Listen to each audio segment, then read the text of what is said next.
हाँ जी, नमस्कार दोस्तों। स्वागत है आप सभी का मेरे YouTube channel GS by NS में। मैं आशा करता हूँ कि आप सभी बहुत बढ़िया से अपनी लाइफ को और हेल्थ को एंजॉय कर रहे हो। तो जैसा कि मैं हर लेक्चर की जो भी हमारी स्टार्टिंग होती है तो आपको बताता ही हूँ कि एनिसेंट हिस्ट्री के लिए एक नई सीरीज स्टार्ट की है। कोई भी अच्छे से तैयारी कर रहा है तो आपको अगर चीज़ें पसंद आती हैं तो आप लाइक कर सकते हो, चीज़ों को शेयर कर सकते हो या सब्सक्राइब कर सकते हो या कॉमेंट करके अपना कोई भी जो डाउट है उसको क्लियर कर सकते हो। तो ये तो मैं आपको हर लेक्चर में बोलता ही आया हूँ। तो यहाँ पर आपको मैं एक चीज बताना चाहता हूँ कि ये आपका जो लेक्चर है, प्रेजेंट लेक्चर, मैं इसको सेकंड टाइम रिकॉर्ड कर रहा हूँ। जी हाँ, आपको लग रहा होगा कि फर्स्ट टाइम क्या दिक्कत आ गई। तो जैसे यहाँ पर मैं बताना चाहता हूँ कि आपका जो फर्स्ट टाइम, मैं आपकी जो सेकंड लास्ट स्लाइड बची हुई थी उसको वैसे उसके बाद एक स्लाइड और बची हुई थी एक्सप्लेन करने के लिए, उसको जैसे ही एक्सप्लेन करने वाला था वहीं पर मैं आज अपने लैपटॉप को चार्जिंग में लगाना भूल गया और मेरा लैपटॉप है वो वहां पे स्विच ऑफ हो गया और वो फाइल आपकी सेव नहीं हो पाई। तो इसी वजह से आपकी जो रिकॉर्डिंग है एक सेकंड टाइम की जा रही है। तो आज इस लेक्चर को देख के आप कमेंट बॉक्स में जरूर बताना कि आपको जो आपने प्रीवियस लेक्चर सुने हैं या जो आज का लेक्चर आप सुनने जा रहे हो, तो इन दोनों के अंदर आपको कोई डिफरेंस लगता है। तो यहाँ पर मैं देखो बताना तो नहीं चाहता, बट फिर भी आपको एक मतलब कि बिल्कुल आपको एक चीज जरूर बोलना चाहूंगा कि आपको बोला जाता है ना बार बार, जो चीज आपको पसंद है, जो चीज आपकी हॉबीज है, उसी चीज में अपना कैरियर बनाने की सोचो या उसी फील्ड के अंदर। तो मेरे को क्या है, पढ़ाना बहुत अच्छा लगता है चीजों को, तो इसीलिए मेरे से चाहे उस चीज को आप 2 बार एक्सप्लेन करवाओ, 3 बार एक्सप्लेन करवाओ, तो मेरी जो एनर्जी है या जो समझाने का जो लेवल है उसके अंदर कोई डिफरेंस मेरे को तो लगता नहीं है कोई आता है। तो अगर आपको ऐसा कुछ लगता है कि सर जो प्रीवियस लेक्चर हमने जितने भी सीरीज के लिए देखे हैं उनमें और आज वाले लेक्चर में कोई डिफरेंस है, तो आप वो चीज कमेंट बॉक्स में मेरे को जरूर बताना। तो स्टार्ट करते हैं हमारा जो आज का लेक्चर है। तो सबसे पहले तो हम स्टार्ट कहां से करते हैं, क्रोनोलॉजी से स्टार्ट करते हैं। याद करो हमने जो हिस्ट्री को स्टार्ट किया था, सबसे पहला लेक्चर ही आपका ये था कि अगर आप हिस्ट्री को पढ़ना चाहते हो तो आपको ये 2 चीजें हैं उनके बारे में अच्छे से पढ़ के चलना पड़ेगा। पहली है आपकी क्रोनोलॉजी और दूसरी है आपकी ज्योग्राफी। ज्योग्राफी के लिए मैं आपको पता होगा कि जितने भी अब तक हमने लेक्चर किए हैं तो वहां पर मैं आपको बार बार मैप की हेल्प से चीजों को क्लियर करवाता हूं, क्योंकि चीजों को अगर आप ज्योग्राफिकली देखोगे मैप के अंदर, अच्छा ये नॉर्थ के अंदर है, साउथ के अंदर है, तो उसके लोकेशन को देख के आप चीजों को बहुत सी हद तक उनको रिलेट कर पाओगे। तो इसीलिए आपको ये ज्योग्राफी इंपॉर्टेंट है। और क्रोनोलॉजी तो मैंने बताया ही था स्टार्टिंग से ही, तो क्रोनोलॉजिकली ऑर्डर आपको पता होना चाहिए। तो ये आप बोल सकते हो कि जो आपका 550 एडी है, और इसके बाद हम बात कर सकते हैं 7 to 8 एडी तक आते आते आपकी जो मिडिवल हिस्ट्री है वो स्टार्ट हो गई है।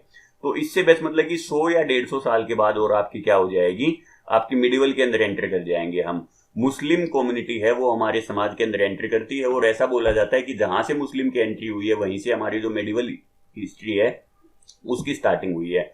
तो आप ये बोल सकते हो कि एनिसेंट को हम यहाँ पर ऑलमोस्ट खत्म करने वाले हैं, अगले 2 या 3 लेक्चर के अंदर आपकी वो खत्म हो जाएगी। तो स्टार्टिंग देखो हमने कहाँ से प्री हिस्ट्री से की थी, क्या होती है वो चीज मैं आपको बता चुका हूँ पहले से। उसके बाद हमने वैदिक पीरियड को डिस्कस किया, 2 नए धर्म आपके ओरिजिनेट हुए ब्राह्मण के डोमिनेंस को खत्म करने के लिए। उसके बाद मगधा एम्पायर को हमने बहुत ही ज्यादा डिटेल में पढ़ा था। सबसे इंपॉर्टेंट था यहाँ पे मौर्य रूलर, और मैं फिर से बताना चाहता हूँ कि वहां पर मौर्य के अंदर हमने पढ़ा था चंद्रगुप्त मौर्य। तो वो क्या था, मौर्यन डायनेस्टी से बिलोंग करता था, जो आपका मगध एम्पायर को जिसने एस्टेब्लिश किया था। और यहां पर हमने पढ़ा है गुप्ता एम्पायर। आपका वो जो चंद्रगुप्त है वो यहाँ पे भी है, लेकिन ये चंद्रगुप्त आपका गुप्ता एम्पायर से बिलोंग करता है, और ये वाला जो चंद्रगुप्त मौर्य है ये आपका देखो सरनेम इसका मौर्य, तो ये आपका मौर्य डायनेस्टी से बिलोंग करता है।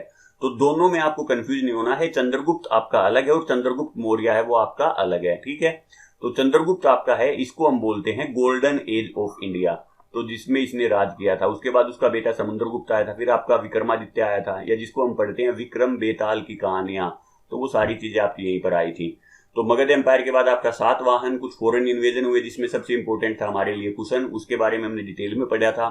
फिर आपकी संगम एज आती है, जो आपकी बेसिकली जो आपका साउथ इंडिया का सारा लिटरेचर है वो यहाँ पे कंपाइल किया गया था। और सबसे लास्ट में आज हमने जो लास्ट लेक्चर लिया था तो वहां पर गुप्ता एम्पायर को हमने पूरा डिटेल में डिस्कस कर दिया था कि कैसे उसका राइज हुआ, कौन कौन उसके इंपॉर्टेंट रूलर थे, कौन कौन इंपॉर्टेंट पर्सनैलिटी थी, जैसे आपका फायान हो गया, या जो भी जो अदर आपके मौर्यन ये गुप्ता एम्पायर के अंदर जितने भी रूलर थे उनको हमने डिटेल में डिस्कस किया था। तो आज हम इस लेक्चर को स्टार्ट करने जा रहे हैं। तो सबसे पहले तो देखो आपका जो ये गुप्ता एम्पायर है इसको बोला जाता है golden age of India. Golden age क्यों बोला जाता है जी, तो यहां पर आप बोल सकते हो कि इतने ज्यादा इन्वेंशन हुए हैं या इतनी ज्यादा डिस्कवरी हुई है, किसी भी फील्ड में उठा लो आप, चाहे वो आप साइंस की बात करो, टेक्नोलॉजी की बात करो, इंजीनियरिंग की बात करो, art, literature, logic, mathematics, astronomy, astrology, medicine, philosophy, जो जो चीजें आप बोल सकते हो, हर चीज के अंदर आपको इतनी ज्यादा आपको इंप्रूवमेंट या इतनी ज्यादा ग्रोथ, इतनी ज्यादा डिस्कवरी या इन्वेंशन देखने को मिलेंगी कि आज हम ये देखो, ये सारी डिस्कवरी हुई कब है? ये आपकी हुई है एनिसेंट इंडिया के अंदर। और आज हम कहाँ पे खड़े हैं? आज हम खड़े हैं 2022 के अंदर। तो आज से आप ये बोल सकते हो कि ये आपका कब है? 500 साल, मतलब ये 550 ईस्वी आप बोल सकते हो या 500 ईस्वी बोल सकते हो। आज से 1500 साल पहले जिन चीजों को हमारे इंडिया के अंदर खोज दिया गया था, आज के दिन भी आपका जो वर्ल्ड है, वर्ल्ड के जो सबसे टॉप नेशन है आपका यूएसए है, या फिर आपका मतलब जिनको भी आप मतलब कि टॉप नेशन मानते हो, जो आपके साइंस के अंदर जिन्होंने बहुत ही ज्यादा तरक्की की है, आपका जापान है, आपके जो भी जिनको आप बोलते हो कि sir science point of view से है, वो सबसे ज्यादा एडवांस नेशन ये है। तो वो भी आज के दिन आपका जो आपकी एस्ट्रोनॉमी है, एस्ट्रोलॉजी है, इनके अंदर मतलब कि उन चीजों को, मेडिसिन है, तो वो क्या करते हैं? फॉलो हमारा किस चीज को करते हैं? वो आपके इस एनिसेंट हिस्ट्री के अंदर जितनी भी डिस्कवरीज हुई है उन्हीं को फॉलो करते हैं। तो आप समझ सकते हो कि हमारे को जो विश्व गुरु की जो उपाधि मिली हुई है ना, वो ऐसे ही नहीं मिली है। तो देखो किस टाइम की बात कर रहे हैं हम, आज से 1500 साल पहले। मॉडर्न साइंस भी आपकी उन चीजों को सोल्व नहीं कर पाई है जिन चीजों का लॉजिक आपको यहाँ पर देखने को मिलता है, ठीक है। उसके बाद अगर हम बात करते हैं तो आपकी जो ह्यूमन लाइफ के जितने भी सोशल एस्पेक्ट हैं, जैसे आपकी पॉलिटी से रिलेटेड, इकोनॉमी से रिलेटेड, या आपकी जो सोशल लाइफ है, आपका रिलीजन किसको फॉलो करते हो, तो वो जो सारी चीजें हैं यहाँ पर आपको हर चीज के अंदर इतनी ज्यादा ग्रोथ और इंप्रूवमेंट देखने को मिली, वो आप इसको पढ़ के आपको खुद ही फील हो जाएगा। उसके बाद हम बात करते हैं कि आपके जो खुशहाली थी या जो समृद्धि थी वो बिल्कुल अपने पीक पे थी। सारी जो जनता थी वो इतनी ज्यादा खुश थी। ये चीज आपको अभी जब मैं डिस्कस करूंगा तो उनसे आपको चीजें क्लियर भी हो जाएंगी। देखो आपका हर चीज के अंदर बढ़िया बढ़िया इन्वेंशन हो रही है, तो आदमी तो खुश होने ही है। तो अब हम बात करते हैं, सबसे पहले स्टार्ट करते हैं आपकी पॉलिटी से। और पॉलिटी के अंदर भी आपका सबसे इंपॉर्टेंट चीज क्या होती है? एडमिनिस्ट्रेशन या प्रशासन। अगर हम प्रशासन की बात करते हैं तो इसका मीनिंग क्या है? राजा है वो अपने पूरे कंट्रोल को, जितना भी उसने एरिया कैप्चर किया हुआ है, उसको कंट्रोल कैसे करता है। तो आज के दिन अगर हम इंडिया के अंदर बात करते हैं तो आपने देखा होगा आपका मतलब कि जो मेन जो आपका पीक पे है वो हमारा क्या होता है? सेंटर होता है। सेंटर के अंदर में क्या होता है? अलग अलग आपके स्टेट होते हैं। स्टेट के अंदर में क्या होता है? आपके अलग अलग डिस्ट्रिक्ट होते हैं। डिस्ट्रिक्ट के अंदर आपने पढ़ा होगा आपकी क्या होती हैं? तहसील होती हैं, या ठीक है। और तहसील के नीचे आपके क्या होते हैं? विलेजेस होते हैं। तो विलेज को कौन कंट्रोल करता है? आपका सरपंच। सरपंच के बाद तहसील के अंदर आपका तहसीलदार होता है। डिस्ट्रिक्ट के अंदर आपका डीएम होता है। स्टेट के अंदर आपका जो चीफ मिनिस्टर हो गया या फिर आपका जो आपकी गवर्नर हो गए वो होते हैं। और सेंटर के अंदर आपका क्या होता है? प्राइम मिनिस्टर होता है, जैसे आज के दिन हमारे मोदी जी हैं। तो आप अगर इसको बात देखते हो, ये जो आपकी जो हायरार्की है, तो ये आपकी एज इट इज उठाई कहां से गई है? वो आपके मौर्यन एम्पायर के एडमिनिस्ट्रेशन से उठाई गई है। ये भी सेम उसी चीज को फॉलो करते थे जो आपको ये आज के दिन जो प्रेजेंट डे देखने को मिलती है। सेंटर में कौन होता था? इनका राजा होता था। राजा के अंडर में क्या होते थे? अलग अलग वो प्रोविंस बना दिए गए थे। आज के दिन हम उनको राज्य बोलते हैं, उस टाइम पे ये उनको क्या बोलते थे? प्रोविंस बोलते थे, या उनका जो एक्चुअल नेम है वो प्रोविंस को भी क्या बोलते थे? भुक्ति बोलते थे। अब इनके अंदर क्या होता था? गवर्नर होता था, और गवर्नर को ये क्या बोलते थे? गवर्नर के बोलते थे उपारीक्षक। अब गवर्नर के बाद यहाँ पर आपका क्या होते थे? आपके होते थे डिस्ट्रिक्ट। डिस्ट्रिक्ट को ही क्या बोलते थे? विषय बोलते थे। तो देखो इनका जो अगर एग्जैक्ट आप ये नाम रखना याद रखना चाहते हो तो आप 2-3 बार अगर इनको रिवाइज करोगे कि भाई डिस्ट्रिक्ट हेड को क्या बोलते थे, विलेज हेड को क्या बोलते थे, सिटी एडमिनिस्ट्रेशन को क्या, एडमिनिस्ट्रेटर को क्या बोलते थे, या आपका जो फॉरेन अफेयर मिनिस्टर है उसको क्या बोलते थे, तो ये आप यहाँ से देख सकते हो। और ये मैंने किस लिए लिखे हैं? क्योंकि एग्जाम के अंदर आपसे यहाँ से डायरेक्टली क्वेश्चन पूछ लिया जाता है कि आपका जो गोल्डन एज ऑफ इंडिया है या जो गुप्ता टाइम है, वहां पर भुक्ति से आप क्या समझते हो? भुक्ति का मीनिंग कोई प्रोविंस है, या कोई डिस्ट्रिक्ट है, या कोई विलेज है, या कोई जो सिटी एडमिनिस्ट्रेटर है उसको बोलते हैं। तो वो चीज आपसे मैच करने के लिए आ सकती है। तो इसीलिए आप इन नामों को एक बार मतलब कि वैसे तो मोस्टली आपके हिंदू नेम ही हैं, तो इनको आप मतलब कि अगर कोई हिंदू धर्म से रिलीजन रखता है, हिंदू धर्म से अगर बिलोंग करता है, तो वो इन चीजों को देखते ही वो समझ सकता है, ठीक है भाई ये किस चीज के बारे में। बस 2-3 बार आपको रिवाइज करना है। तो अब हम बात करते हैं यहाँ के राजा था। राजा के बाद आपका गवर्नर होता था, डिस्ट्रिक्ट हेड होता था। तो ये देखो आपके सारे वो जो टर्म्स है वो आपको यहाँ पे दिखाई गई है, ठीक है। अब उसके बाद बात करते हैं कि यहाँ का जो राजा था वो अपने लिए बहुत ही जबरदस्त टाइटल रखता था। जबरदस्त कैसे? वो अपने आप को बोलता था परमेश्वर। सब ईश्वरों में सबका ईश्वरों का जो आपका प्यारा होता है परमेश्वर। उसके बाद महाराजा धीराज, उसके बाद चक्रवर्ती सम्राट। ये जो सारे जो आपके टाइटल हैं वो इन्होंने अपने आप को दे रखे थे। उसके बाद ये देखो यहाँ पर जो आपका प्रेजेंट डे IAS है उसका काम क्या होता है? तो वही काम यहाँ पे कौन करते थे, आपके आयुक्त करते थे। आयुक्त का मीनिंग क्या है, एक तो ये राजा की हेल्प करते थे जो उसकी डे टू डे एडमिनिस्ट्रेशन है उसके अंदर, या जो आपका डेली का डेली जो काम होता है। और उसके बाद अगर हम बात करते हैं तो आपके जितने भी जो गवर्नर होते थे, गवर्नर कहाँ पे होते थे, प्रोविंस को कंट्रोल करते थे, तो उनके साथ जो कॉन्ट्रैक्ट बनाते थे वो कौन बनाते थे, ये आयुक्त बनाते थे। और आज के दिन भी अगर आप देखते हो तो प्रेजेंट डे आईएएस का काम ही वो होता है, तो चीजों को अच्छे से मैनेज करने में ये आपकी हेल्प करते थे। उसके बाद यहाँ पर एक चीज आपको ये थोड़ी सी नेगेटिव बोल सकते हो कि यहाँ पर आपके क्या होते थे, विष्ठी होते थे। विष्ठी का मीनिंग क्या है, लेबर होता था, और वो लेबर को भी क्या है, वो फोर्स्ड लेबर होता था, जबरदस्ती उनसे काम करवाया जाता था। तो आपने जैसा कि पढ़ाया होगा 4 वर्ण सिस्टम थे, उनके अंदर जो आपकी 4th कैटेगरी थी शूद्र कम्युनिटी, तो मोस्टली जो शूद्र कम्युनिटी है उनको जबरदस्ती आपका विष्ठी के अंदर डाल दिया जाता था। विष्ठी क्यों बोला जाता है उनको, क्योंकि वो क्या करते थे, जो भी आपकी जो रॉयल आर्मी होती थी और जितने भी ऑफिशियल होते थे, तो उनकी सेवा करने के लिए, एक हिसाब से गुलाम वर्ड तो यहाँ पे ठीक नहीं रहेगा, स्लेव, क्योंकि जो ये स्लेव वर्ड है ये तो आपका जो मुस्लिम आपका जब रिलीजन आता है इंडिया के अंदर तो वहां पर ये बहुत ज्यादा फेमस हुआ था। लेकिन उससे पहले ठीक है, विष्ठी का मीनिंग क्या है, जो इनकी सेवा करने के लिए आप नौकर बोल सकते हो एक हिसाब से, तो वो उनकी सेवा करता था आपका। तो विष्ठी के बारे में आपको पता होना चाहिए। अब एडमिनिस्ट्रेशन के बाद आपके फायान है। फायान आपके कौन थे, ये आपके चाइना से आए थे। तो ये आपके चाइनीज से आपके एक बुद्धिस्ट मोंक थे। ये आपके बुद्ध धर्म को, भगवान बुद्ध आपको पता है चाइना के अंदर भी आपका बहुत ज्यादा लेवल के ऊपर इसको फॉलो किया जाता है बुद्धिस्ट धर्म को। तो ये आपके बुद्धिज्म के अंदर आपके एक मोंक थे जो यहाँ पर क्या आए थे, ये इंडिया के अंदर बुद्धिज्म की लैंड को पढ़ने के लिए आए थे कि कैसे उन्होंने इवोल्व किया, वहां पर क्या क्या चीजें हैं। और वो लास्ट में जाते हुए क्या था, आपके बुद्धिस्ट से रिलेटेड बहुत सी चीजों को लेके भी गए थे। तो इन्होंने अपनी बुकों के बारे में बहुत सी चीजों को एक्सप्लेन किया है एडमिनिस्ट्रेशन की। उन्होंने बताया कि चीजें यहाँ पे लिबरल थी, माइल्ड थी, बेनिवोलेंट थी, आपके क्राइम है वो बहुत ही कम देखने को मिलते थे। पुनिशमेंट मोस्टली क्या होता था, फाइन होता था। आदमी वो बहुत ही ज्यादा प्रोस्पेरस थे। आपके जो रोड है वो ट्रेवलर के लिए बहुत ही ज्यादा सेफ थे। और मैं इन सभी चीजों को सबसे ज्यादा इंपॉर्टेंस क्यों देता हूं, क्योंकि ये आपका एक फॉरेन ट्रेवलर अकाउंट है और ये बिल्कुल इंडिपेंडेंट है। इंडिपेंडेंट में इसको क्यों बोलता हूं, आपने पढ़ाई होगा फर्स्ट लेक्चर के अंदर, मैंने आपको बताया था कि हिस्ट्री को पढ़ने के लिए हमारे 2 टाइप के सोर्सेज होते हैं।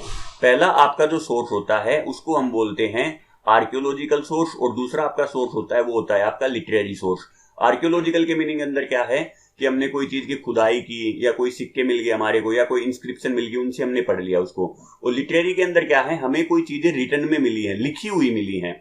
अब वो लिखी हुई है आपको सबसे पहले तो रिलीजियस। अब रिलीजियस बुक्स के अंदर आपको जो भी चीजें मिलती हैं तो वहां पर आपकी कुछ चीजें ऐसी मिल जाती हैं जो ठीक है उस रिलीजन के अंदर अगर आप उससे बिलोंग करते हो तो आपको वो चीजें सही लगेंगी।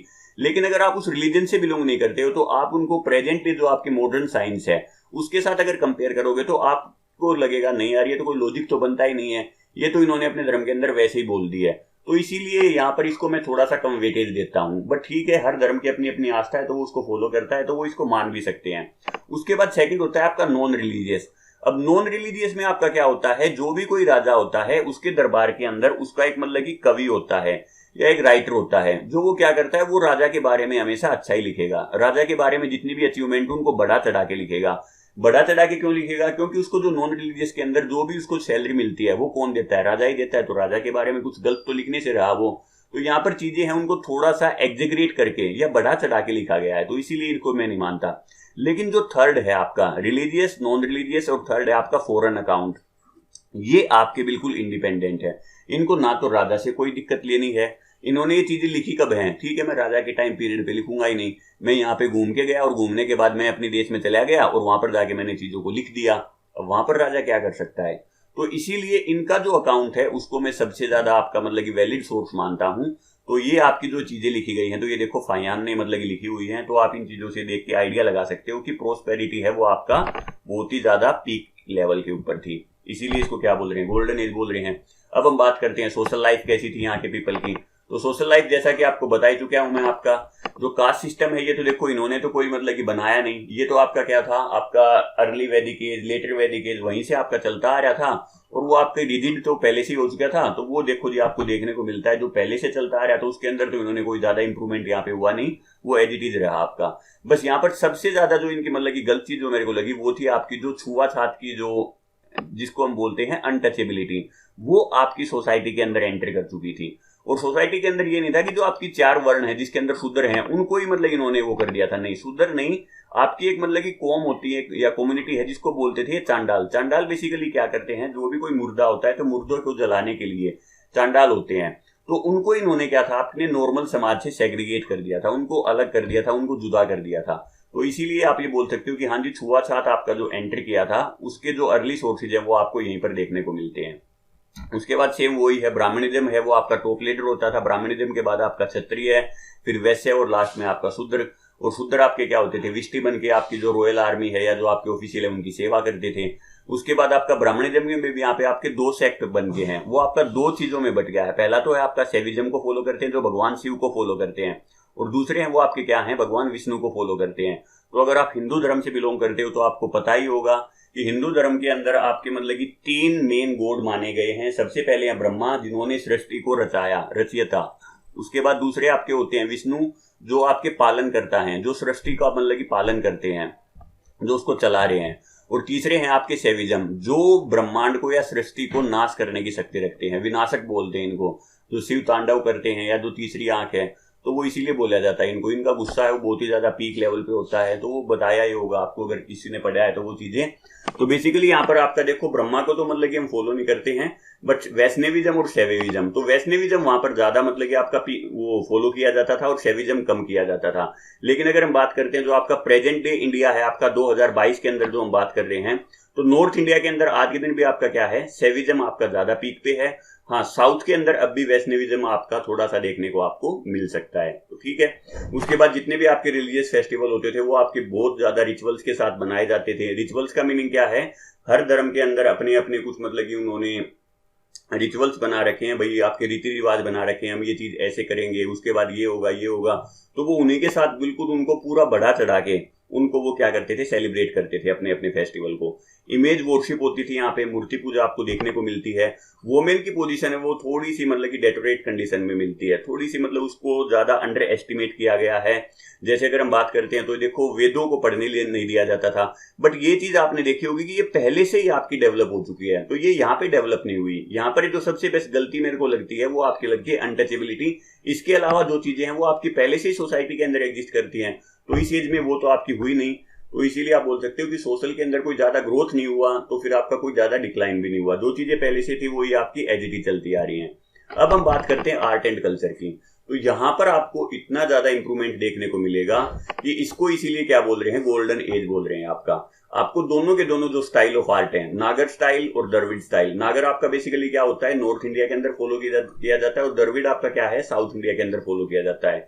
तो इनकी जो आर्ट है वो यहाँ पर बहुत ही अच्छे से एक्सप्लेन की गई है। आपकी जितनी मूर्तियां यहाँ पे बनाई गई हैं, जो केव की पेंटिंग है, गुफाओं के अंदर जो पेंटिंग की गई है, आपने जरूर सुना होगा अजंता और अलोरा की गुफाएं, तो उनके अंदर अगर आप घुस के देखोगे तो वहां पर जो पेंटिंग देखोगे आप, भगवान जो बुद्धा थे आपके, तो ये आपके क्या थे, केव्स के अंदर इन्होंने अपनी मतलब कि, इसके लिए आपने 2 वर्ड सुने होंगे, एक तो आपका होता है विहार और एक होता है चैत्य। तो ये वहां पर रहते थे, और रहने के लिए भी इन्होंने क्या था, अंदर पेंटिंग की गई है भगवान बुद्ध की लाइफ को शो करने के लिए, तो वो पेंटिंग आपको यहाँ पर देखने को मिलती है। तो आप बोल सकते हो कि वो इतनी ज्यादा आपने मतलब पीक पे थी, इतनी ज्यादा फ्लोरिश की गई है कि आज के दिन भी आप अगर देखोगे उनको जाके, तो देख के आप ये बिल्कुल अचंबा मान सकते हो कि यार ये देखो कितनी सुंदर बनाई गई है। वो देखो आप नेक्स्ट लेक्चर में आप देख भी सकते हो। तो ये चलो यहाँ पर दिखाई तो नहीं है, बट जैसे आपका देवगढ़ टेम्पल है तो इसके अंदर आपकी वो पेंटिंग दिखाई गई है, या फिर आपकी बाग केव है, तो केव देखो आपका पूरा का पूरा एक पहाड़ था, पहाड़ को देखो इन्होंने कैसे कट करके उसके अंदर ही क्या है, गुफा बना दी है। तो देखो किस लेवल का मतलब कि इनका जो आर्किटेक्चर है वो आपका है। उसके बाद ये देखो आपके भगवान वानर, ये आपके वराह अवतार है विष्णु का, तो वो दिखाया गया है। तो आपका जो आर्ट है उसके आप लेवल या उसका जो मतलब कि देख सकते हो कि कितना बढ़िया वो आपको उससे उसको रिप्रेजेंट किया गया है चीजों को, ठीक है। तो यही बताया गया है। अगर आप लास्ट में भी जाके देखते हो, आपका जो दिल्ली का आयरन पिलर है, या आपका कॉपर की जो बुद्धा की जो स्टेचू है, तो मेटलर्जी का, धातु विज्ञान का बहुत ही बढ़िया एग्जाम्पल है। यहाँ पे धातु विज्ञान क्यों बोल रहा हूं मैं इसको, क्योंकि यहाँ पे जो आपका इस आयरन पिलर को बनाने के लिए जो आपके धातु यूज किए गए थे, जो आपके मेटल यूज किए गए थे, उनके अंदर आज तक भी जंग नहीं लगा है। लेकिन आज के दिन आप जितनी भी लोहे की चीजें देखते हो उनके अंदर क्या होता है, जंग लग जाता है। तो इन्होंने कुछ ना कुछ तो वो अचीवमेंट की होगी जिसके लिए उसके आज तक भी जंग नहीं पकड़ा है। तो इसीलिए क्या है, आपका मेटलर्जी वो बिल्कुल पीक के ऊपर थी। ये जो आपके देवगढ़ टेम्पल हैं, या फिर आपके अजंता के अंदर जो गुफाएं हैं, या आपकी बाघ केव हैं, या आपकी उदयगिरी केव हैं, तो ये सारी की सारी मैंने यहाँ पर फिगर में दिखा दी हैं। तो इनके बारे में आप एक बार देख सकते हो, पढ़ना चाहो तो ये चीजों को आप एक बार देख लेना अपना। फिर हम बात करते हैं इनके लिटरेचर के अंदर। इतना ज्यादा ग्रो हुआ है आपका कि आपको एक्सप्लेन, आप उसको देखो, एक बार पढ़ के देखो। सबसे पहला तो जो हुआ है आपका वो सारा का सारा संस्कृत में हुआ है। इतने ज्यादा एपिक हो गए, आपके लिरिक्स हो गए, ड्रामा हो गए, आपका जो प्रोज स्टाइल है वो सारी की सारी यहाँ पे लिखी गई है। और आपकी जो स्क्रिप्ट यूज गई है वो आपकी ब्रह्म में भी देखने को मिलती है और वो नागरी भी देखने को मिलती है। जितने भी आपके पुराण हैं, रामायण है, महाभारत है, ये हुई तो आपकी क्या थी 800 ईस्वी के आसपास, अगर बढ़ते हो तो आप 827 के अंदर ये बोला जाता है, बीसी के अंदर आपकी क्या हुई थी, ये हुई थी। लेकिन इन सारे कामों को कंपाइलेशन है वो इनका इस टाइम पे हुआ है, इस पीरियड के अंदर। आपका जो विशाखा दत्त थे, इन्होंने अपने दो मतलब कि देवी चंद्रगुप्तम, ये आपकी बेसिकली जो आपके चंद्रगुप्त थे उनकी लाइफ के बारे में बताया गया है। और मुद्रा राक्षस, ये आपकी बहुत ही ज्यादा बुक हैं जिनके बारे में हमारे को इस एज के बारे में बहुत कुछ देखने को मिलता है कि भाई इस एज के अंदर क्या क्या होता था, कैसे राजा ने कैप्चर किया दूसरे राज्यों को। उसके बाद आपने विष्णु शर्मा की जो पंचतंत्र की कहानियां हैं, पंचतंत्र, तो वो जरूर पढ़ी होंगी। बेसिकली आपकी मोरल ड्यूटीज बोल सकते हो, मोरल कहानियां हैं कि आदमी को किस किस चीज को फॉलो करना चाहिए, तो वो सारी मतलब कि पंचतंत्र के अंदर देखने को मिलती हैं। तो वो सारी की सारी जो लिखी गई थी वो आपकी विष्णु शर्मा ने इसी एज के अंदर लिखी हैं। तो लिटरेचर देखो आपका। उसके बाद अगर हम बात करते हैं तो एक बहुत ही ज्यादा इंपॉर्टेंट पर्सनैलिटी थी आपके कालिदास। तो कालिदास ने आपका एक तो ड्रामा लिखा था जिसका नाम क्या था, अभिज्ञान शाकुंतलम। तो वो बेसिकली आपके क्या है, राजा थे दुष्यंत और उनकी जो वाइफ थी शकुंतला, उनकी मतलब कि कैसे उस शकुंतला के साथ शादी होती है, तो उनके बारे में एक लव स्टोरी दिखाई गई है। अभी शकुंतला के साथ ऐसे ही नहीं होती है शादी, ये बोला जाता है कि शकुंतला उस टाइम पे आपकी 15 से लेके 16 साल की एक मतलब की लड़की थी, और राजा दुष्यंत थे वो आपके क्या थे, 30 से लेके 35 साल की इनकी एज दिखाई गई है। तो ये शिकार करने के लिए जाते हैं, वहां पर ये शकुंतला को देखते हैं, वहां पर इनको देखते ही प्यार हो जाता है, दोनों के दोनों ठीक है जी, वहां पर मतलब कि रहने लग जाते हैं। फिर राजा बोलता है भाई मैं तो एक बार जाके अपनी प्रजा को देख के आऊंगा, तो शकुंतला को ये वहीं पर जंगल में ही छोड़ के चला जाता है। और शकुंतला के साथ आपकी देखो स्टोरी यहाँ पर मतलब कि क्या दिखाई है, लव स्टोरी के अंदर अंदर यहाँ पर आपका जो क्लाइमेक्स है वो या आपका सस्पेंस देखने को मिलेगा। यहाँ पे आपके एक ऋषि सुने होंगे आपने, दुर्वासा ऋषि। और दुर्वासा ऋषि का ये बोला जाता है कि उनका गुस्सा है ना बहुत ही ज्यादा पीक पे था।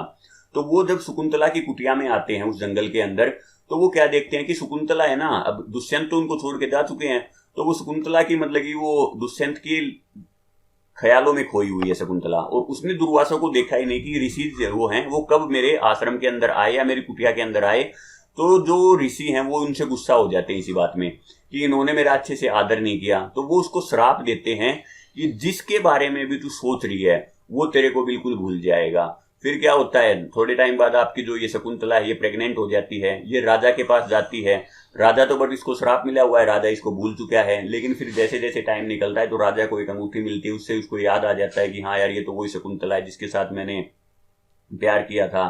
फिर इनका बच्चा होता है। तो वो देखो सारी कहानी आप सुनोगे तो मतलब एक लव स्टोरी दिखाई गई है, उसके अंदर आपका जो ग्रीफ है, जो आपका दुख है वो भी दिखाया गया है, जो विरह है वो भी दिखाया गया है। तो सारे एंगल वहां पे कवर किए गए हैं। तो अभिज्ञान शाकुंतलम अगर आप पढ़ना चाहो तो पढ़ के देखना, बहुत बढ़िया आपका ड्रामा है। और आज के दिन भी इंटरनेशनल लेवल के ऊपर भी इसको इतनी ज्यादा ख्याति मिली हुई है। अगर कोई आपका जो ये ड्रामा फील्ड से आता है तो उसको इसके बारे में जरूर पता होगा, अगर कोई इंटरेस्ट रखता है तो उसने पढ़ा होगा। तो यहाँ पर ये बहुत ही ज्यादा इंपॉर्टेंट आपका एक, आप इसको मान सकते हो, आपकी बहुत ही ज्यादा इंपॉर्टेंट नाटक है ये आपका। उसके बाद एक प्ले लिखा गया इन्होंने जिनका नाम क्या था, मालविका अग्निमित्रम। अब इसमें क्या है, यहाँ पर आपके जो मेन कैरेक्टर है वो आपके कौन हैं, एक तो अग्निमित्र और दूसरे हैं आपके मालविका। तो मालविका और अग्निमित्र की लव स्टोरी बताई गई है। अग्निमित्र आपके क्या होते हैं, एक सुंग रूलर होते हैं, राजा होते हैं। इनकी जो सबसे चीफ रानी थी, जो आपकी मतलब की रानी थी, उस रानी के एक नौकरानी होती है, और नौकरानी का नाम आपका क्या है, वो है आपकी मालविका।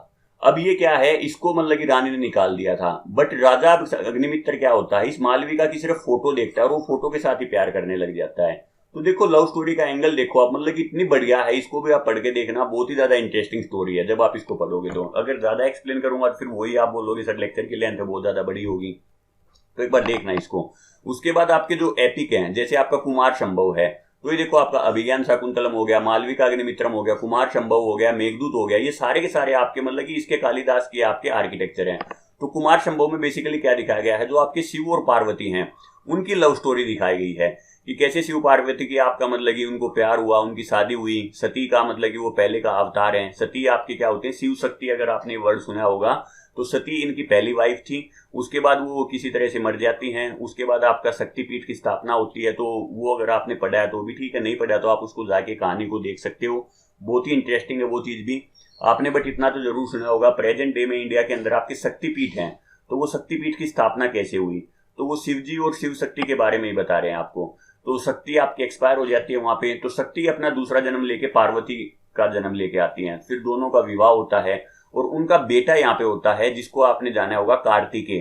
तो इनके दो बेटे बोले गए हैं कि सबसे पहला तो आपका कौन था, कार्तिकेय था, और दूसरा आपका कौन थे, गणेश थे। तो गणेश जी तो बाद में आते हैं, बट मेनली जो आपके कार्तिकेय की स्टोरी दिखाई गई है यहाँ पर, जो कुमार संभव के अंदर जो ये कुमार वर्ड जो यूज किया गया है ना, वो आपका किया गया है इस कार्तिकेय के लिए कि कैसे एक असुर होता है आपका, उसको मारने के लिए इसने सारे देवताओं की सेना को लीड किया था और उसको असुर को यहाँ पे मारा था। और असुर का नाम था आपका ताड़का। ताड़का है, अगर किसी ने कृष्ण लीला देखी होगी तो भगवान श्री कृष्ण ने ताड़का को कैसे वध किया था, कंस ने भेजा था उसको मारने के लिए, वो उसको अपना दूध पिलाती है और वो दूध के थ्रू क्या करते हैं, छोटे बच्चे होते हैं कृष्ण, वो उसके प्राण को ही मतलब कि चूसने लग जाते हैं। तो वो कैसे वो ताड़का वध है, वो अलग है ताड़का। यहाँ पर ये ताड़का है, ये असुर है, एक ये मेल हैं। तो इनको कार्तिकेय ने कैसे मारा, तो ये जो कुमार वर्ड है वो कार्तिकेय को दिखा रहा है यहाँ पे, ठीक है। उसके बाद अगर हम बात करते हैं मेघदूत, तो मेघदूत भी आपकी एक पोएम ही है। ये दोनों आपकी क्या है, पोएम है आपकी। अब मेघदूत में क्या दिखाया गया है कि यहाँ पर आपका एक मतलब कि अगर मैं बोलूं तो आपके एक मतलब कि हस्बैंड और वाइफ हैं, वो दोनों के दोनों को अलग कर दिया जाता है। अलग कौन करता है आपका सॉरी थोड़ा एक बार जी। तो यहाँ पर क्या है, हस्बैंड और वाइफ की स्टोरी है ये आपकी। तो जो हस्बैंड और वाइफ को क्या होता है, जो आपके कुबेर हैं, जो धन देवता बोला जाता है जिनको हिंदू धर्म के अंदर, तो वो क्या करते हैं, ये यक्ष होते हैं, तो इनको क्या करते हैं, इनकी वाइफ से अलग कर देते हैं। तो दोनों बिल्कुल अलग अलग रहते हैं। तो कैसे जो आपके हस्बैंड हैं वो अपनी वाइफ के वो मैसेज भेजते हैं, और उनका मैसेंजर कौन है, मैसेंजर है उनका मेघदूत। दूत का मीनिंग आपको पता ही होगा, जो मैसेज लेके जाता है, और मेघ का मीनिंग क्या होता है, बादल। तो ये देखो इनका मैसेंजर कौन है यहाँ पे, रेन क्लाउड। तो देखो उनकी इमेजिनेशन देखो कितनी बढ़िया है उस टाइम पे। आज की बात नहीं कर रहे हैं हम, 1500 साल पहले की बात कर रहे हैं। तो ये आपके कालिदास को इसीलिए इतना ज्यादा मतलब कि बहुत ज्यादा एमिनेंट पर्सनैलिटी माना गया है उस एज की। तो ये आपके वही के समकालीन हैं। तो इन्होंने देखो जितनी भी चीजें लिखी हैं, अभिज्ञान शाकुंतलम, मालविकाग्निमित्रम, कुमार संभव, वेगदूत, सारी ये उन्होंने वहीं पर लिखी हैं। उसके बाद आपकी बहुत इंपॉर्टेंट पर्सनैलिटी है यहाँ पे अमर सिन्हा।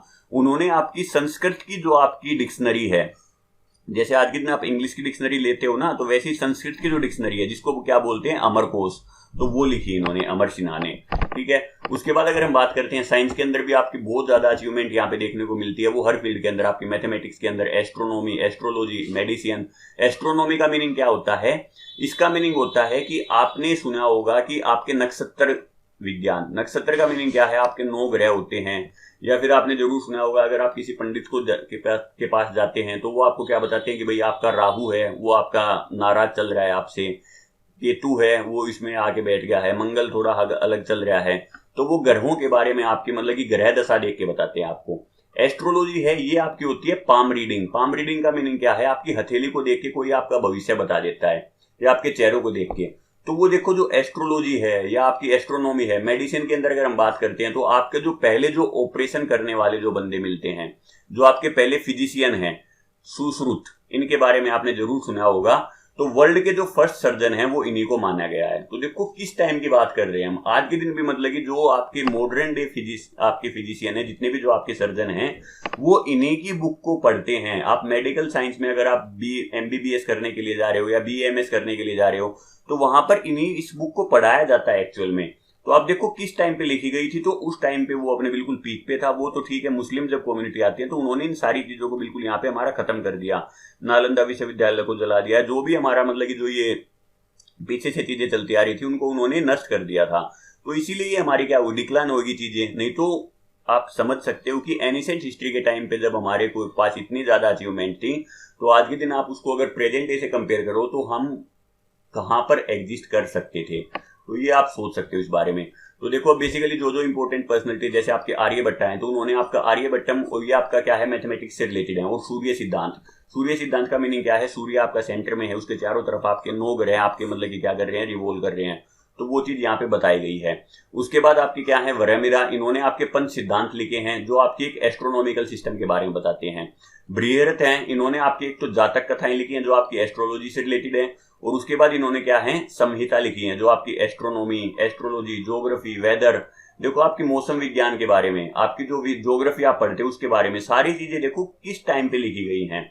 उसके बाद आपके वाग्भट हैं, आपने जरूर सुना होगा, ये आपके एक बहुत ही फेमस राइटर हैं, साइंटिस्ट हैं, डॉक्टर हैं, या आपके एडवाइजर हैं आयुर्वेदा के। आपने जरूर सुना होगा घरेलू नुस्खे।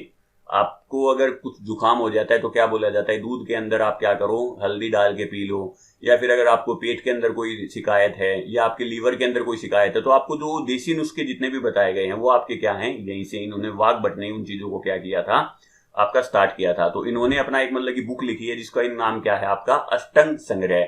तो आयुर्वेद मेडिसिन के अंदर जो आपकी 8 ब्रांच है वो सारी की सारी उन्होंने यहाँ पे कंपाइल कर रखी है इसके अंदर, तो उसको आप पढ़ सकते हो। तो ये वाग्भट के बारे में जरूर आपने पढ़ा भी होगा। तो ये आपका वाग्भट थे वो पर्सनैलिटी, ठीक है। उसके बाद आपके चरक हैं जो आपके आयुर्वेद विज्ञान के अंदर, तो उन्होंने चरक संहिता लिखी। तो आप ये देखो हर फील्ड के अंदर कितनी ज्यादा डेवलपमेंट दिखाई गई है, इसीलिए हम इस एज को क्या बोल रहे हैं, this is known as your golden age of India. आप किसी भी तो फील्ड को उठा के देख सकते हो, वहां पर इतनी ज्यादा अचीवमेंट की है इंडिया ने। अगर आप उसको आज के प्रेजेंट डे वर्ल्ड के साथ भी कंपेयर करते हो तो आप उसको तब भी कंपेयर नहीं कर पाओगे। तो इसीलिए इसको गोल्डन एज आपका बोला जा रहा है। तो ये आपका बेसिकली अगर हम बात करते हैं तो यहाँ पर जो आपके नवरत्न हैं, आपने पढ़ा होगा कि चंद्रगुप्त II के टाइम पे आपके मतलब कि नवरत्न थे। तो वो थे आपके कौन कौन से थे, वो थे आपके अमर सिन्हा जिन्होंने संस्कृत को लिखा, कालिदास के बारे में आपको पूरा बता ही चुका हूँ। उसके बाद थे आपके वरय मिश्रा, ये आपके क्या थे, जिन्होंने बहुत सी इंपोर्टेंट बुक लिखी, जैसे आपके पंच सिद्धांत होगी, आपकी बृहद सिन्हा होगी, बृहदत होगी, जातक होगी। तो ये आपके जो बृहत हैं उन्हीं का नाम आपका ये है।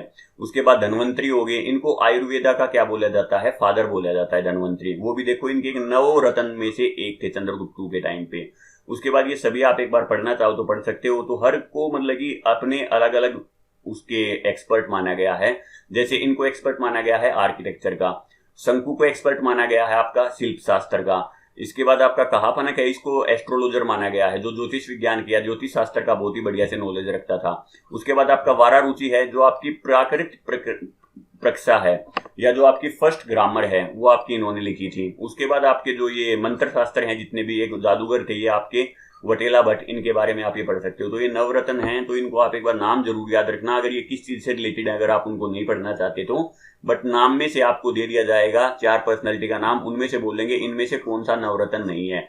तो आप एक बार इनको देख सकते हो। क्वेश्चन है वो आपका यहाँ से पहले भी बना है और आगे भी यहाँ से बनने के चांसेस हैं, तो आप इसको ये भी जरूर देखना। तो यहाँ पर हमारा लेक्चर खत्म होता है। तो जरूर बताना आप कमेंट बॉक्स के अंदर कि आपको इस लेक्चर के अंदर जो मैं सेकंड टाइम रिकॉर्ड कर रहा हूँ, आपको चीजें कुछ डिफरेंट लगी या सेम आपको वही पैटर्न लगा। अगर वही है तो आप देख सकते हो कि मेरा जो डेडिकेशन लेवल है, या मतलब कि पढ़ाना मेरे को बहुत अच्छा लगता है, तो इसीलिए मैं आपका इस फील्ड के अंदर आपका एग्जिस्ट करता हूँ। तो ये था आज के लेक्चर में। अगर चीजें आपको पसंद आई तो आप जरूर उनको लाइक करना, शेयर करना, चैनल को सब्सक्राइब कर सकते हो। तो यहीं पर हम हमारे लेक्चर को अगर पीडीएफ अगर आपको चाहिए तो आपका जो ये चैनल है आप इसको फॉलो कर सकते हो। और चैनल आपका कहाँ पे है, टेलीग्राम के ऊपर बनाया गया है, जो है आपका GS by NS से। तो पीडीएफ आप यहाँ से डाउनलोड कर सकते हो। तो इसी के साथ हमारे लेक्चर को यहाँ पे खत्म करते हैं। Thank you and take care.